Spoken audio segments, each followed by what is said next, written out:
Alhamdulillah Rabbil Alameen, wassalatu wassalamu ala Sayyid al-Mursaleen, Nabiyyina Muhammad, wa ala alihi wa sahbihi ajma'een. Lesson number 22, Riyadh, as-Saaleheen. And we finished with looking at what we were looking at in the last couple of weeks between hope and fear. And this week here, we are at the chapter of weeping for the sake of Allah and yearning to meet Him. Before we go into this, I thought I'd use this opportunity to explain something which is quite important in a general understanding of how to understand our religion. And hopefully it can complement what we're going to learn here in this chapter and in the following chapters also, because next week we're going to look at zuhd and the concept of zuhd. We're going to concept that Imam al-Nawawi brings in the following chapters. If we can understand this model, it will help us to understand what the Sharia wants from us. So this kind of discipline here, or science with the ulama, is known as the maqasid al-Sharia. Maqasid al-Sharia refers to the objectives of the Sharia, and it's a very broad field. But there are three underlying entities or categories that the ulama have placed all of our actions within the Sharia of Islam in. So either it's going to go into category number 1, category number 2, or category number 3. Category number 1, I've translated it as meaning the essential parts of the religion. These are known as the daruriyat. And the daruriyat consist of 5 very important parts that the Sharia obligates for us to preserve. And it makes it haram for us to transgress these. It's irrespective of what religion you follow. You could be Muslim, you might not be Muslim.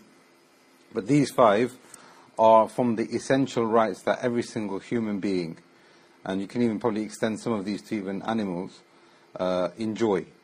Now, this is important because from this we will learn why Tawheed is so important, why holding your prayers is so important, why Shirk is forbidden, why it's such a serious sin, etc. And we've talked about these 5 before. If you look at when we were looking at the relationship between Islam and science. So these 5 entities that the Sharia absolutely will not compromise, and any kind of fault in this is not acceptable and will not be tolerated, are protecting the life of the creation, or protecting creation in general. Protecting intellect, protecting property, protecting honor, and protecting a person's religion. Like I said, this could possibly be a person who is a Muslim or a non-Muslim. So you can't transgress against another person and take their life, irrespective of their religion. You can't transgress against their intellect and make them believe something which is not true, or copyright their work. Sorry, not copyright their work, to plagiarize their work, etc. Their intellect, the intellect of other people, is something which is very, very important. Property, likewise. Their honor, likewise. That's why ghibah is haram, spreading tales is haram, rumors, etc. And the religion as well.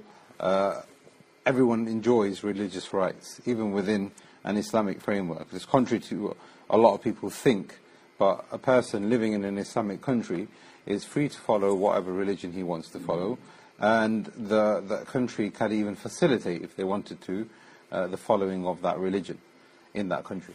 So these are the essential rights that all of the creation enjoy, and these are known as the daruriyat, and these are the essential parts of the Sharia. Then we have the second part from the objectives of the Sharia, and these are known as the basic needs. Now, the basic needs are anything which is needed to fulfill the above. And this could change over time. It could change according to customs, it could change according to need, to the extent that now some of the scholars are saying that, for example, internet usage would be a basic need. From being a comfort, it's going into a basic need because it's needed for maybe maybe all 5 of these things.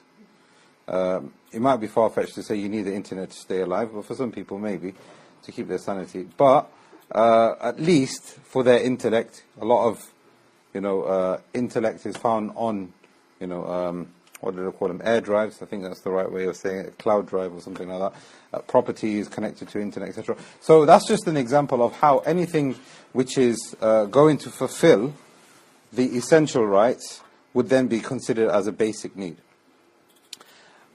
An extension of a basic need also, the extension of the definition of a basic need, is that anything without having said need would create a difficult life for you. So it might not necessarily be connected to these, but if anything, for example, say you live in London, and a lot of people in London don't actually own a car because it's more expensive for them to own a car, so they just get an Oyster card and it works out cheaper. So they just travel around on public transport. So in that scenario, a car would not be a basic need. However, if he needs it to protect his intellect, protect his property, for instance, maybe even his religion, then it would become a basic need. It would essentially be a comfort because he's got an Oyster card, he can travel around, and owning a car would just be a comfort. It wouldn't really change anything in his life. But if it's needed to support this, then it would become a basic need. Or without that car, it would be something which is difficult, then the Sharia will say, well, this is one of those basic needs, you need to go get a car. I think all of this is making sense, but this is the bit where a lot of people don't understand, and this is where it becomes a bit contentious. The comforts, and I've translated it as being a comfort. At-tahsiniyat is roughly something which would beautify the above, or something which would facilitate with ease the above, or something which would add substance and quality to the above. So I've put it here as a comfort, but it's not really the correct translation. I'm not happy with that one. Tahsiniyat is anything which is needed to make any of these better. Now this is very important because we're going to talk about this again next week when we're looking at zuhd. So the concept of zuhd for a lot of people would be, zuhd would be here. You can't have a life in the dunya, you can't have property, and everything is just about religion and worship and sacrifice. And that's a misconception that sects have had. That's a misconception that a lot of Muslims have. They think that our life is not for the dunya, and we just want to live for the akhirah, and therefore we're not bothered about what happens in our dunya, and any advancements we make is not really significant, etc. And that stems from them not understanding the maqasid of the Sharia. The maqasid, the objectives of the Sharia, the whole of the religion has come to preserve these 5 things. I'm just going to repeat this again. These are absolutely essential. Whatever is needed to attain these would then be supportive, and then Islam would take that as being something which is very serious also. But it doesn't disregard those things that may be needed. So it may start off on level 3, but then elevate yourself to 2, then it may even elevate yourself to number 1, like internet, just to give the example. But comforts are there because something may just remain comfort for eternity until, as long as the dunya is here. But they are needed to improve the quality of 2 and 1. And Islam takes that into consideration also. Now, understanding that, we can hopefully then get a better picture of understanding zuhd, and we can gain a better understanding of today's topic, which is crying and yearning to seek Allah. Now, the reason why I'm saying that is connected is because a lot of people will say, well, okay, I am going about my life in a halal way. I'm going about my intellect in a halal way. I'm seeking Islam from the correct sources. And in my dunya, I am educating myself so I can get a better job for myself, for my family, for my community, for the ummah, etc., property, etc. You can think of all these examples of how a person is fulfilling his obligatory role and staying away from haram and all of those things. However, this is often neglected, where a person doesn't think that he needs to become a better person in order to support 2 and 1 from the objectives of the Sharia. Is this too complicated? Is this too technical? It's alright, yeah? I thought it's good because, again, I think it gives a broader understanding. Now, if we can understand that as a framework, then we can understand a lot of other things which are not connected to this topic today. And I remember being in a lesson once where the Shaykh was asked about zuhd. And the way he explained zuhd was to explain this framework. And then he asked the people there, what do you think now? As in the answer should really be clarified just by understanding that framework. But then, what do you think? As in, like, where is zuhd? Is it 1, is it 2, is it 3, or is it even off the chart? And for a lot of people, it's off the chart. They don't think, being connected to the dunya is from the maqasid of the Sharia. They think that it's from the maqasid of the Sharia for you not to be connected to the dunya. However, this is what the framework is, and every aspect of your life is in one or two or three. So if Allah has given you rizq, if Allah has given you a really nice job, Allah has given you maybe even a basic job, all of it falls in 1, 2 or 3. So now, going back to the book, after talking about hope and fear, and we looked at this for, I believe, at least 3 weeks, the author now is talking about the effects of hope and fear, and perhaps this is why he is now talking about the virtue of crying for the sake of Allah Ta'ala and yearning to meet Him. Before we continue, where would this be then? Yearning to meet Allah and weeping for His sake.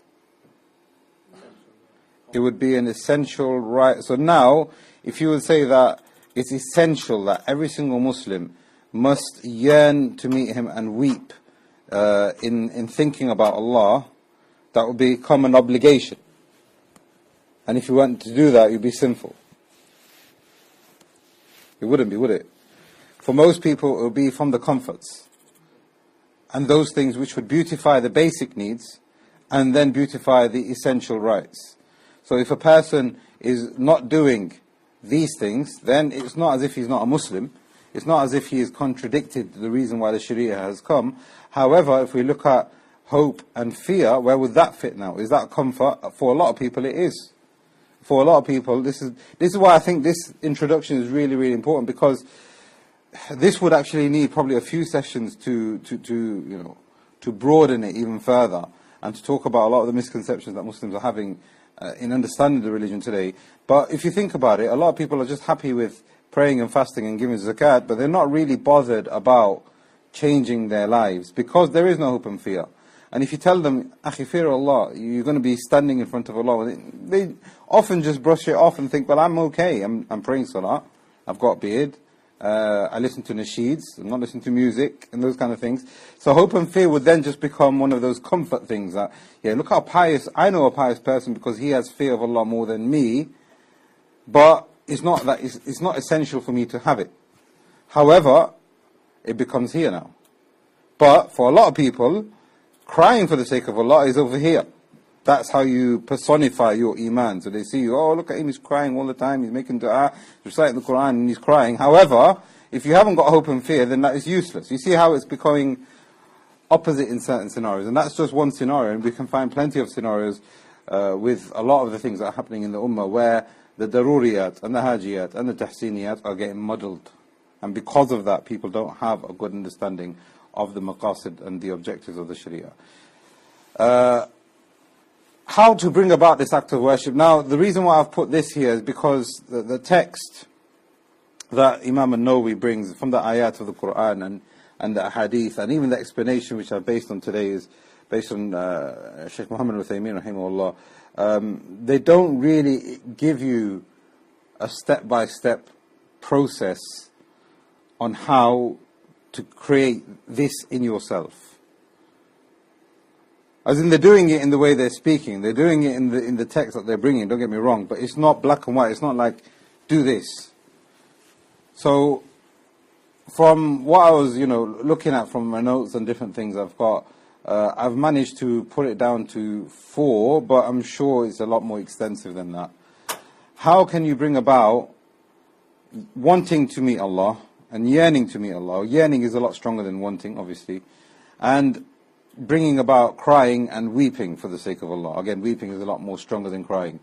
How do we do this? How do we fulfill this act of worship, or these acts of worship? Because there's more than one here. I've got a few steps here. Number 1, because it's connected to the previous chapters, increasing in hope and fear. And we talked about the position that the believer must have when it comes to hope and fear. Some of them said that you should show more importance to fear. Some of them said that you should show more importance to hope. But like we said last week, it really depends on your scenario, your circumstance in your life. A person might have his iman increased by showing more fear all the time. That's fine. A person might have his iman increased for showing more hope all the time. Essentially, what we want to do is create a balance of having hope and fear. Fear which will drive you to do more good deeds. Fear that there will be punishment for you. Fear that you are negligent and you are weak and you haven't completed the acts of worship. in the manner that has been prescribed properly. Fear that your acts of worship may not be accepted, so that fear will drive you to do more. But also hope, so that you don't despair. Hope, so that you realize that your Lord has still got a connection with you. When you show more emphasis on fear, that sense of consciousness of Allah goes, and you're just thinking about shaitan, or you're thinking about the fire more than thinking about Allah and His Rahmah and His Jannah. So there should be a balance. But essentially what a person must do for himself is find out what he needs to increase his iman. And from this we have many statements from the Salaf, and Abu Muhammad narrated that At-Taymi said, and Taymi was one of the Tabi'un, whoever is given knowledge and does not weep, he deserves not to have any knowledge. Because Allah has described those people who have knowledge in the ayah, which we will see in a minute. Now what this means is that if you know what is good for you and what is bad for you, then that should create a sense of urgency with Allah. The second possible way, and I'm not saying that it's exclusive to all of these, there may be something out of here which would probably apply to you. It could be that you might need more than one in this list here, but that's just one. Increasing in iman, essentially. Increasing in iman by having hope and fear. The second way that a person can establish creating a wanting to meet Allah and bringing about emotions connected to Allah is pondering on the ayat of Allah. Now pondering on the ayat of Allah, often a lot of people just think of it in the universal sense, where they look at the sun and they think, or look at the sky and think, look how beautiful the sky looks today, how great must Allah be. And that is fine, there is no harm in that. However, sometimes they overlook the ayat which are found in the Quran and the Sunnah and what the religion endorses and prohibits. And all of that is a sign also. So for example, if a person is blessed with giving up a sin, or is blessed with doing an action, that should trigger a pondering. That subhanAllah, look how Allah has organized my life now. For a long time, I was far away, or I was doing something wrong. Had I just turned it around this way, it's become a lot easier, and there's a lot more barakah. Pondering on the ayat of Allah.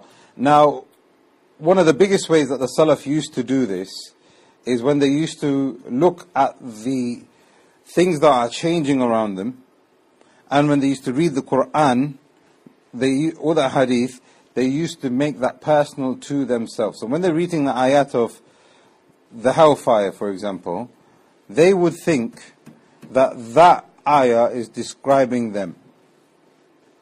When they're reading about the ayat of Jannah, they would think that those ayat perhaps are describing them, increasing their hope, but it could be that they used to think that ayah is not describing me. Those people who go in Jannah, they'll be happy, and they'll be told them, لا خوف عليكم ولا يحزنون.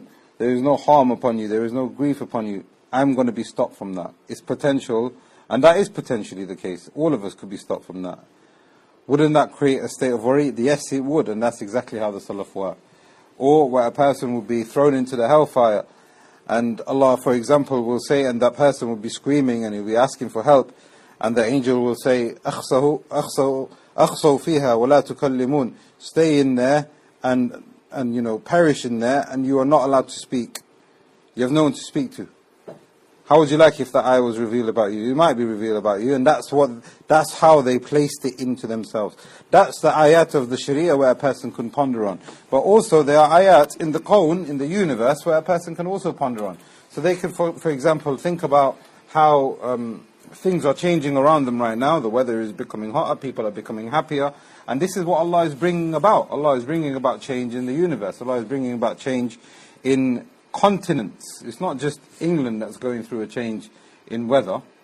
There's spring in Europe, there's spring in America, there's spring in different parts of the world, and the opposite, for example in Australia, they're going through autumn. Look at how Allah is bringing about change throughout the whole globe, the whole universe.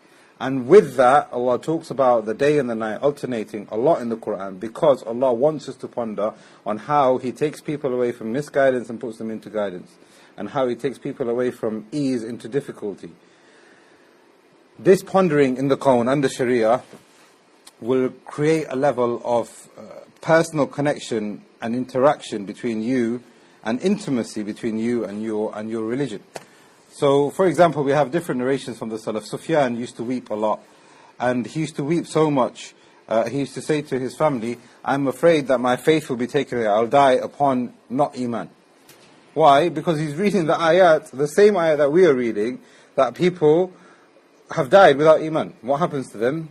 Sufyan Thawri used to think of.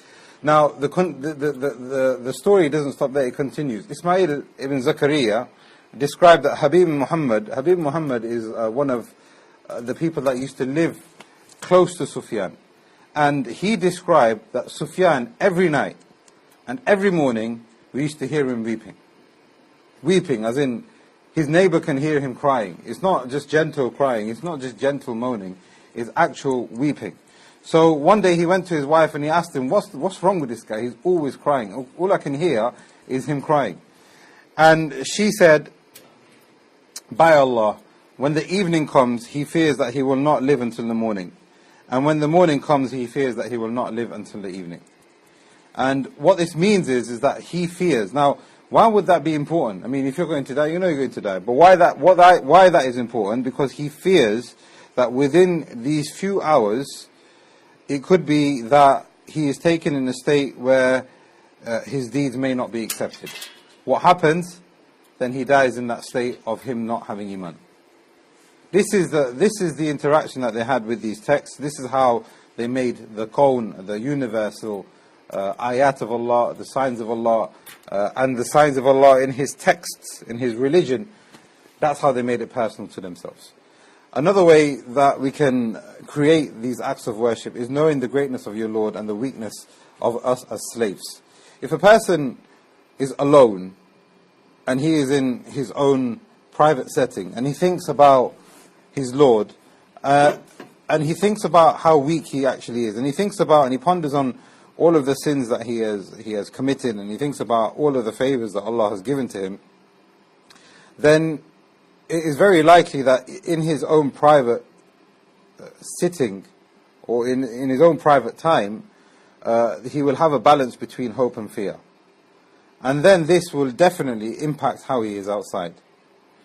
But unfortunately, a lot of the time now, it's a fitna, it's a trial that people are going through everywhere, phones and tablets, etc. We are too distracted with being able to know the greatness of our Lord, because we are distracted by things that are flashing in front of us. Or the weakness of ourselves, because again, we haven't got time to think of our weaknesses. So, the next bit here, if a person is wasting his time and he's not conscious and he's not using his time in his own private leisure time to think about his connection between Allah and himself and the greatness of Allah and how weak he is as an individual and how he needs Allah, then it is very likely that the person will not seek rectification. And how you know that the person, you yourself, but even people outside, because Islam shows emphasis on us trying to help one another and trying to stay away from those people who we don't benefit from, is that the ulama are saying here, and this is well known with many statements from the ulama, is that the limbs and the statements of a person gives you an indication as to what is inside. So if the person is not reminding you to fear Allah, is not reminding you of the akhir, if he's not reminding you of having hope and having fear and having, pondering on the greatness of Allah and the weakness of ourselves, then there is a very strong indication that the person doesn't think about those things himself. And if that's the case, then there's a problem with us all. An example of this, Al-Hasan, and I think this is Hasan al-Basri, rahimahullah, one night he woke up weeping, and he was crying so much he disturbed everyone else in his house. And they asked him, what's wrong with you? You're crying emphatically, what's wrong? He said, I've remembered a sin that I committed a long time ago, and that made me weep. We're not talking about a gentle cry, we're not just talking about a tear rolling down the cheek. The impact of 1, 2 and 3 and the rest of it upon the Salaf was absolutely immense. I mean, there's also incidents of some of the Salaf fainting because of their level of crying and their level of hope and level of fear. And this is an indication of this also, that look, he's in his own, he's within his own thoughts, and he's thinking about the greatness of Allah and how Allah can give, but that giving could be stopped from him, or Allah can punish and he could be subject to that punishment, and how his weakness has led for him either not to get the hope of Allah, or the hope that he wants in Allah, or what he fears is going to happen is going to happen. That's what led him to weep. There's also another thing that some of the ulama mention, is that a person has regret for the way he continues to spend his time, or he has spent his time in the past. And we're going to look at that because this is one of the lessons that we can learn from one of the ayat that Imam An-Nawawi brings. Ibn Uthaymeen rahimahullah said, sometimes, this is also another very important point, sometimes people cry because they get emotional. Either because they feel, or they're going through a process of showing shukr to Allah, or showing sabr to Allah. But what this chapter actually means, so this is actually a good definition as to what the weeping actually is. He's saying you becoming emotional with Allah. So if Allah has given you something, He's given you a child, for example, you start crying out of shukr to Allah. Is that crying, weeping in order to seek Allah? Not necessarily. That's seeking, that's weeping because of shukr. Or a person is going through a very difficult period in his life, and he's supplicating to Allah, and he's remaining patient upon it, etc. And that brings him to tears, and he becomes emotional of it. Ibn Uthaymeen rahimahullah said that none of this is what is intended here. What is intended here is where a person wants to please Allah, and he wants to gain Allah's reward in the akhirah. And that obviously would then definitely mean that he doesn't want to anger Allah, and he fears the punishment in the akhirah. So this is what we mean by the chapter title, where a person would be crying for the sake of Allah and yearning to meet Him. Yearning and crying to meet Him, meaning a person genuinely wants to make Allah happy, and he wants Allah to be pleased with him, and he wants Allah's pleasure, and he doesn't want Allah's anger. Imam Nawawi brings certain ayat, and this one is talking about the prophets that came before us. إِنَّ الَّذِينَ أُوتُوا الْعِلْمَ مِنْ قَبْلِ إِذَا يُتْلَى عَلَيْهِمْ يُخِرُّونَ لِأَذْقَانِهِمْ سُجُّدًا. When the ayat of Allah were recited upon them, they used to make sujood as a result of it. So this again is proof for this one. Their pondering and their awe and their submissiveness created a level of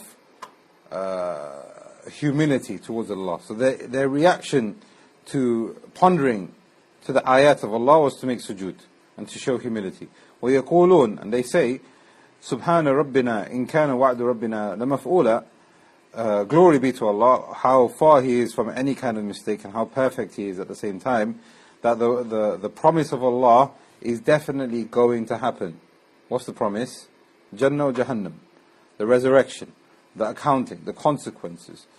وَيَخِرُّونَ لِأَذْقَانِهِمْ يَبْكُونَ وَيَزِيدُهُمْ خُشُوعًا. They make sujood on their faces, and what are they doing? They are weeping. And that increases them in humility in front of their Lord. What we learn from this, Ibn Uthaymeen rahimahullah is saying here that these ayat have at least 5 different characteristics that Allah is explaining from the pious and the Anbiya that came before us. Number 1, Iman. Iman led them to have a very strong connection with Allah, and this consequently led for them having that yearning and weeping. Believing and reciting and learning the Quran and the ayat that came to them. So if a person wants to gain a connection with Allah, if they want to yearn to seek Allah, if they want to be moved by the Quran, they need to believe in it, they need to learn what it says, and they need to have a set period of recitation daily for it. Because that's what these ayat are talking about. It's not that they recited, the verses of Allah, the ayat of Allah once a month, and when they read that once every, periodically, that's when they made sujood. No, they were reciting it on a constant basis. The third thing that he mentions here from the sifat of the prophets that came before us, that they used to remember Allah in all of their affairs. And that created that connection with them. with Allah Jalla wa Ala. So it could be that a person is going about his day and he's thinking about Allah, and he's thinking about how he wants to please Allah, and he's thinking about the ahkam of Allah, and he's thinking about how he wants to gain blessings for himself in the dunya and the akhirah. All of that is dhikr. Even if a person is thinking about, okay, what am I supposed to do before I put my my food down? I'm supposed to wash my hands, maybe. I'm supposed to eat with my right. I'm supposed to do Bismillah. I'm supposed to do all of that is dhikr. Not necessarily consciously thinking, oh Allah, I'm doing this for you in every stage. But what you are trying to do is trying to do the right thing. All of that then will become dhikr. Point number 4, and this is very important now, because a lot of people now, as they're going about their daily lives, they're not remembering Allah, they remember the shayateen. So you could be walking down the street and people got headphones in their ears, and they're listening to shayateen. And they're making dhikr of shayateen. And then when they take their headphones off, they're going to work, they're going to university, they are constantly making dhikr of what they heard in their ears. And that, how many times do we hear that? A person said, well, there's a song that's stuck in my head. It could even be that a song you heard 20, 30 years ago, you could just get rid that rhyme, come back into your head, shaitan is back in again. And you're making dhikr of something which is not going to benefit you. The Anbiya and the Rusul weren't like that. Because your mind, your heart will not remain vacant. It will not remain vacant. Either you're doing something which is beneficial for yourself, or it's not beneficial for yourself. Now, the shaitan might attack you and make you want to listen to music in your head over again, or make you obsessed with something which is not halal. And that might be obvious to a person thinking, well, that's haram. Yeah? But for other people, they might get distracted from what is beneficial, and shaitan is playing them in that way. So your heart will never remain vacant. Another point that he mentions from the sifat of the Anbiya that came before us, after knowing his word is true and gained love for it and making dhikr, so after 1, 2 and 3, they know that the promise of Allah is true. And that's what they're saying here. وَيَقُولُ سُبْحَانَ رَبِّنَا إِنْ كَانَ وَعْدُ رَبِّنَا لَمَفْعُولًا. They know, they have full yaqeen in the unseen. And that is very important, because that consciousness of the unseen and knowing that you're going to go back to the unseen will make you upright whilst you are alive. And the 5th point that he mentions here, rahimahullah, their bodies were showing. So there was a physical display of 1, 2, 3 and 4. Their bodies were falling, and their hearts did likewise. Their bodies were falling, and their hearts did likewise. وَتَدْهَقُونَ وَلَا تَبْكُونَ وَأَنْتُمْ سَامِدُونَ. You are laughing, but you don't cry. And Allah is rebuking the Quraysh in this. You listen to the Quran, you've got the Rasul in front of you, you're next to the Kaaba. Imagine the severity upon the severity. They're in Makkah, they're next to the Kaaba, they've got the Prophet amongst them, Ramadan is coming again and again and again, that's when it all began, and he is reciting the words of Allah. And they've got the best of the companions amongst them. You can think about how much proof was upon these people. And Allah addresses them directly also, that when you hear the ayat of Allah, when the Quran is being recited to you, when the Quran is given to you, instead of studying it, instead of thinking about how it can make you a better person, instead of implementing it, you laugh. Either you laugh at it, or you laugh and you go about socializing in your life and you pay no regard to what the Quran is telling us to do. وَتَدْهَقُونَ. You want to be stimulated in your laughter and your sense of humor, and this has become the state for a lot of people, even for a lot of religious people, even outside of Islam, where everything is just about being a nice person, and part of being a nice person is that you are jolly and that you want to make people laugh, and socializing and all that kind of stuff becomes part of it.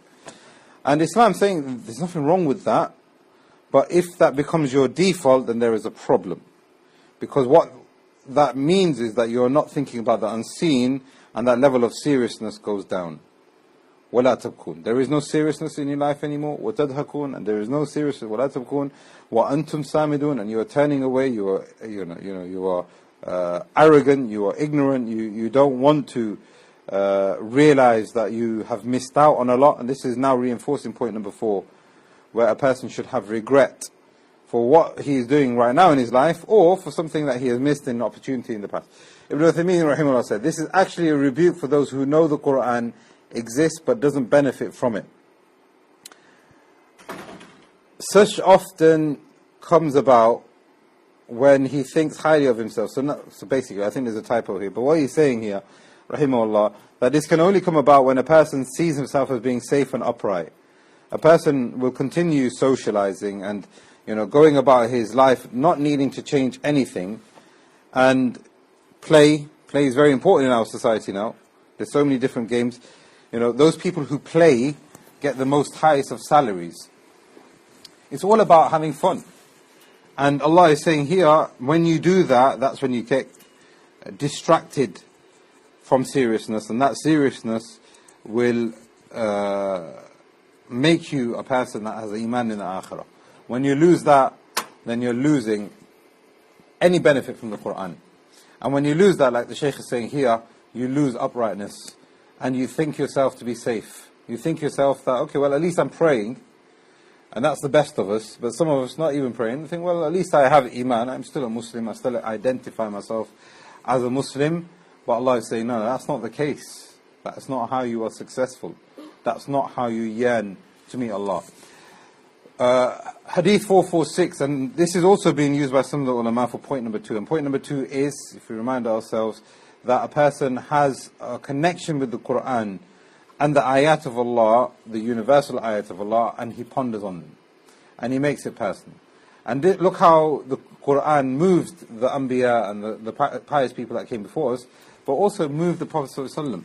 Ibn Mas'ud radiallahu anhu reported one day that the Prophet ﷺ told Abdullah ibn Mas'ud, he was a young man, he said, young man, recite the Quran to me. So Abdullah ibn Mas'ud said, how can I recite the Quran to you when it's revealed upon you? You should be reciting it to me so I can benefit from you. So the Prophet ﷺ said, I like to hear it from other people. So he started reciting the Quran until he got to the ayat in Surah An-Nisa when Allah is talking about to the Prophet ﷺ, how will it be when every single nation will be brought as a witness, and you, Muhammad ﷺ, will be a witness amongst, or witness against, or for the whole of humanity, from the time of Adam until the last man. So Abdullah ibn Mas'ud is carrying on reciting, and there's another narration where the Prophet ﷺ kind of nudged Ibn Mas'ud with his foot, and he said, that's enough, that's enough. And Ibn Mas'ud didn't realize, but when he looked up, he saw him weeping. And what we learn from this is that a person needs to look at ways which are going to benefit him. And we've talked about this before last week also, but a person might not necessarily benefit from reciting the Quran all the time.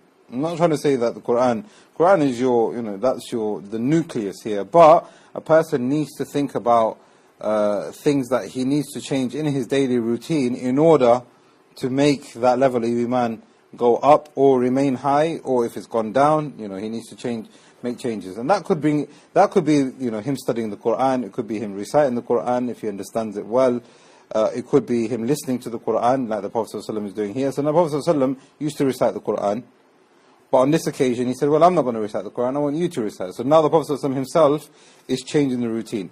And that's a lesson for us all. Sometimes you might want to listen to hadith, sometimes you might want to listen to a lecture. The point here is not that a person, does a good deed, is that he benefits from that good deed. That's the point here. And the point is to have our hearts tremble and to show humility in front of Allah, just like the Prophet ﷺ is doing here. So staging it is very important. We talked about that last week also. But a person essentially needs to look at what is going to benefit him in the act of worship that he is seeking to do.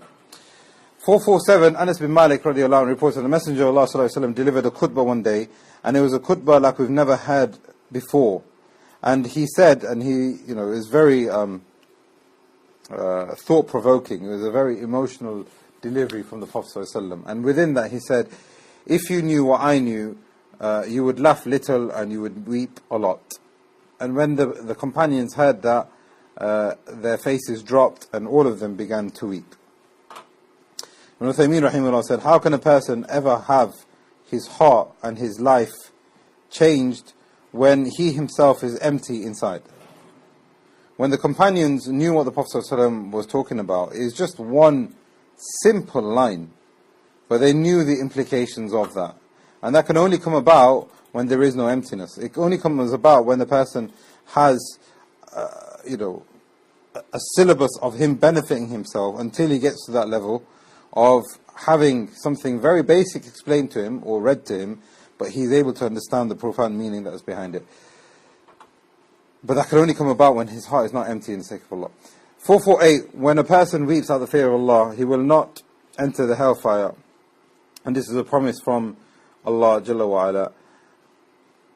And the Prophet ﷺ said in another hadith that a person who does two things, or a person who prays, لَنْ يَلِجَ النَّارِ أَحَدٌ, there's not a person who will be thrown into the fire or even touch the fire, مَنْ صَلَّى in the طُلُوعِ الشَّمْسِ وَقَبْلَ غُرُوبِهَا, when he prays consistently when the sun comes up and before it goes down. Fajr and Asr. The Prophet ﷺ is saying something which is very similar here in 448 also, that the fire will not touch a person who genuinely, sincerely weeps for the sake of Allah. Now, question here is, if you've wept or you've cried for the sake of Allah once in your life, is that sufficient?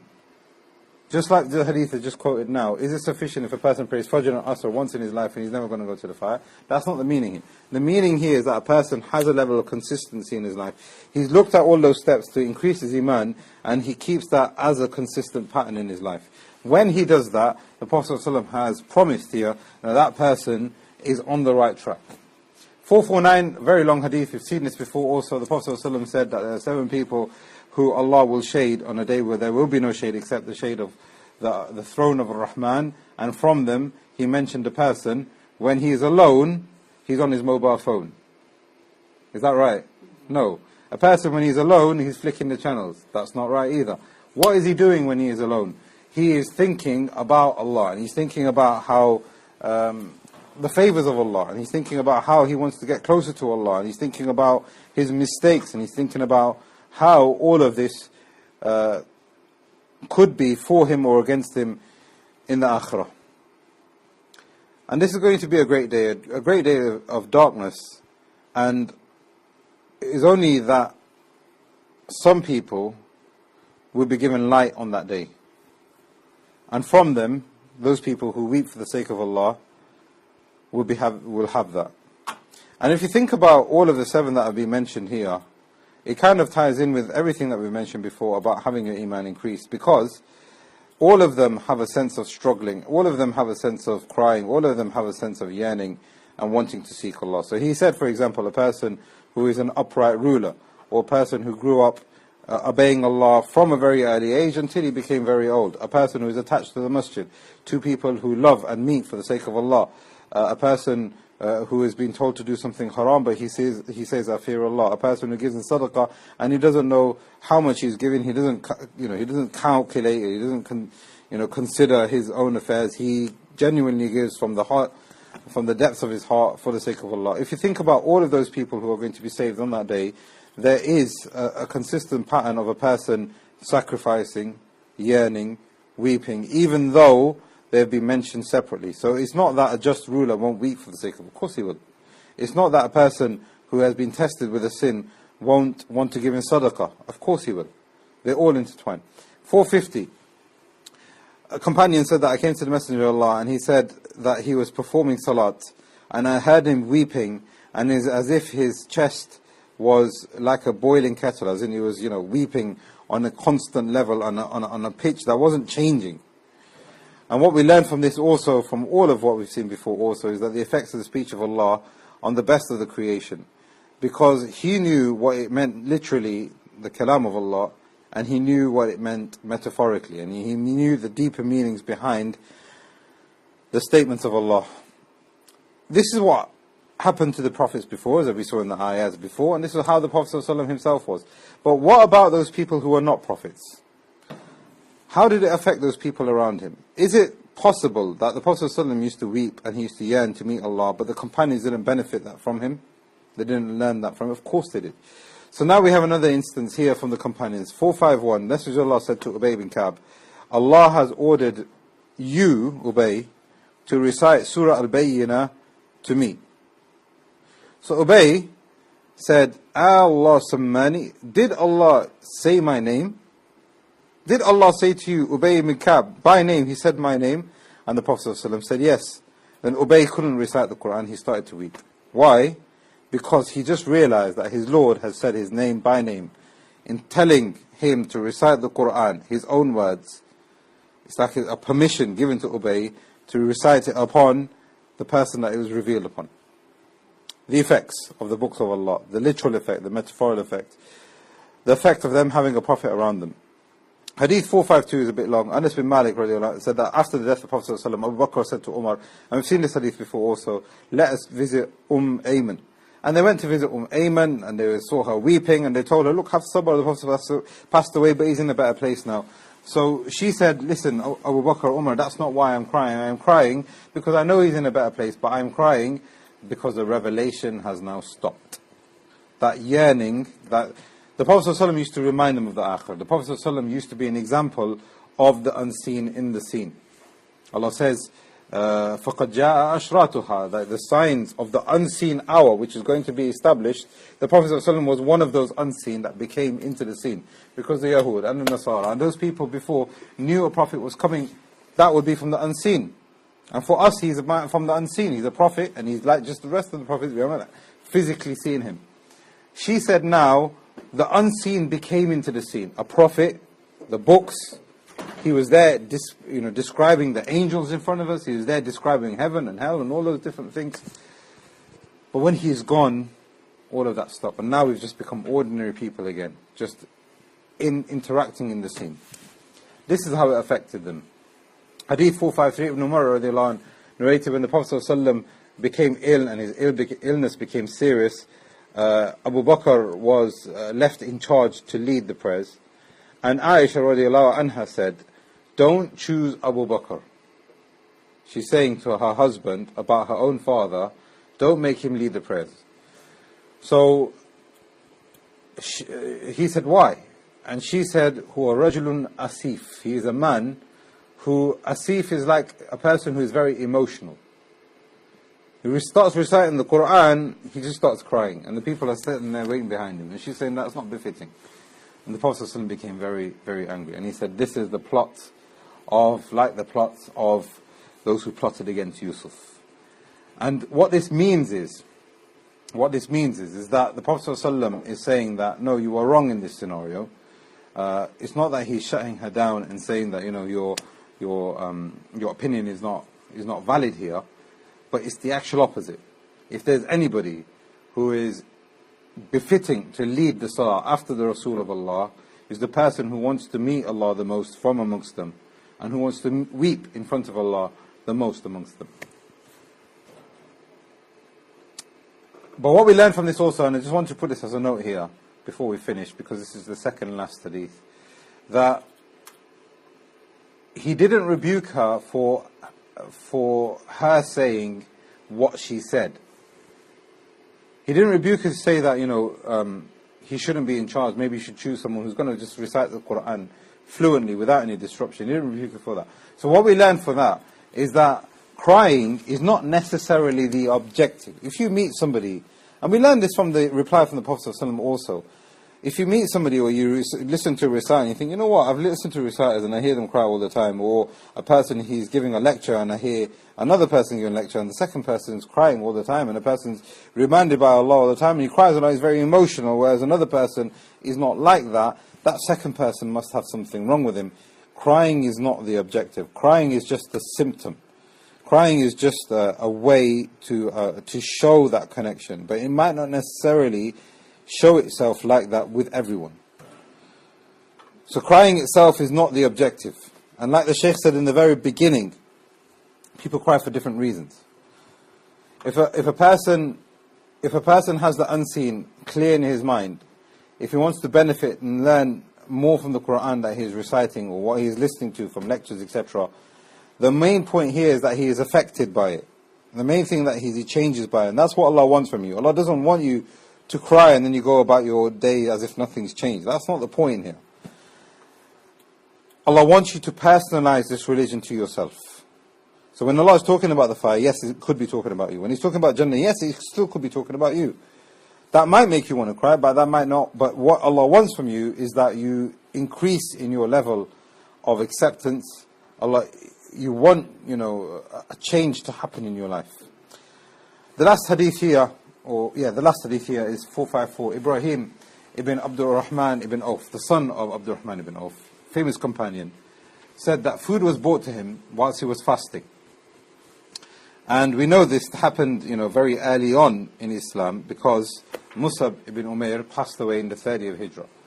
And Musab ibn Umair, he said, Musab ibn Umair was martyred, and he was better than me. So he is referring to something which happened early on in the seerah of the Prophet ﷺ, or in the Medina period.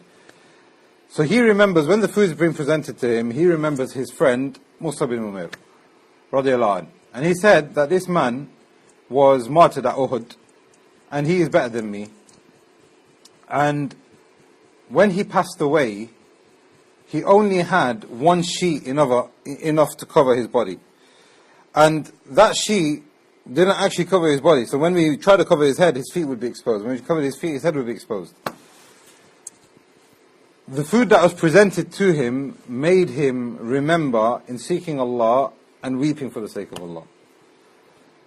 Why? Because he said, then after Musab has passed away, Islam has spread, Islam has settled itself, the Muslims became victorious, which meant people who were very, very poor in Mecca, very poor in Medina, became very, very rich individuals. Some of them, they became multi-millionaires, companions.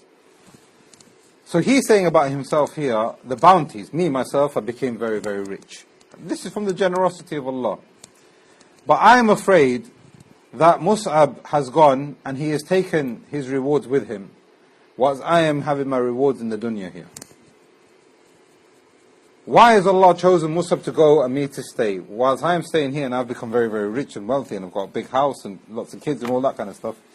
Whilst Allah chose to take Mus'ab in the 3rd year of Hijrah, when he couldn't even have anything to cover himself, this made him weep, and this made him very, very sad, and this touched him a lot.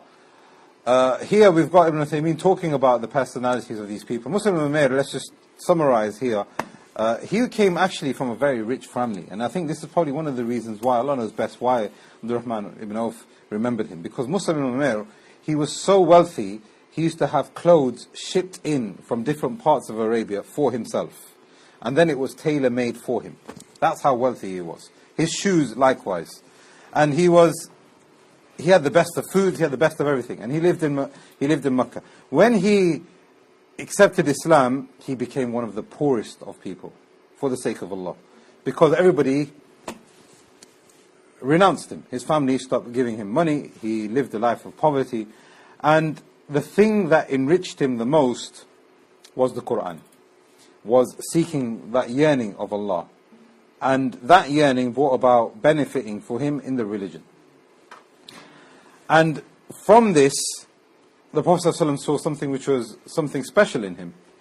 Because when the people from Medina said, Ya Rasulullah, we believe in you, the Prophet ﷺ said to Musab ibn Umair, you go to Medina and teach everyone what we have taught you in Makkah. He didn't choose Abu Bakr, he didn't choose Ali, he didn't choose Uthman or Umar.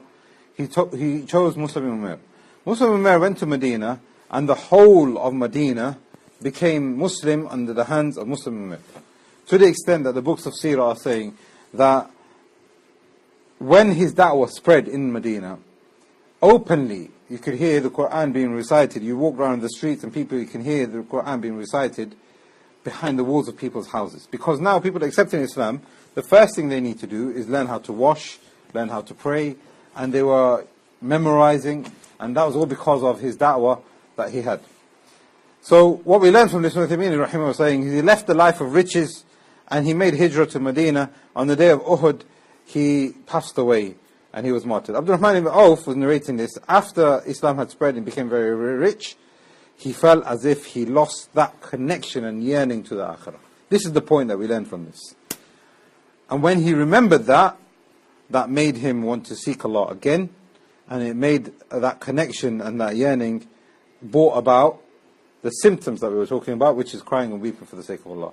As a conclusion, Imam Qurtubi rahimahullah said, a person can only be possessed to cry, and this will only come about when he is overtaken by fear and hope, is when he is conscious that he needs to meet Allah. That's why perhaps the author has put these two together. When a person has a yearning to meet Allah, that will facilitate for him to ponder, that will facilitate for him to realize his station, it will facilitate for him to think about the greatness of Allah, and it will facilitate for him to think about where he is going in the akhirah. And it could be that he himself is living a good life right now, it could be in a life within Islam, but all of that could be taken away from him at the very end. And a person is constantly conscious of that, having hope and fear. And because of him being conscious of that, of the unseen, that's the only way that he can have any kind of emotional connection with his Lord. Ask Allah to make this beneficial for us all and give us iman and tawfiq to act upon what has been heard, and that Allah accepts this from us and He makes us of those who are close to Him and not far away from Him. هذا والله أعلم وصلى اللهم على نبينا محمد وعلى آله وصحبه أجمعين. بإذن next week we'll start at 8 o'clock because there's going to be a time change next week. So Maghrib is going to be at 7:30. So having the session between 7 and 8 might be a bit difficult. So I'm not sure. I think the suggestion is that we do it from 8 to 9, but I'm not sure if that's going to be too late for the university. Unless we do it from 6 to 7, but that might be too early. I don't know, it's something for you lot to think about. Ustadh Ariff, have you got a group for this session? Not really. We have many groups we posted. Okay, so if you post it, be in the lab by next week, we'll make a decision, inshallah. Yeah. I think 8 to 9 might be too late because they lock the doors. Okay, let me check it out. So maybe 6 to 7, or maybe even just keep it to 7 to 8 and we can pray after. Okay. What do you think? What do you think, guys? Because we don't want to change it too much for people. Yeah. The other thing is, there's only four sessions left before we start for Ramadan anyway, so we've just got 4 sessions in April here, the 3rd, the 10th, 17th and 24th. So if you just leave it from 7 to 8, inshallah. Yeah? I have a problem. What about the sisters? 7 to 8 is fine. So inshallah, 7 to 8, we'll just leave it at that then.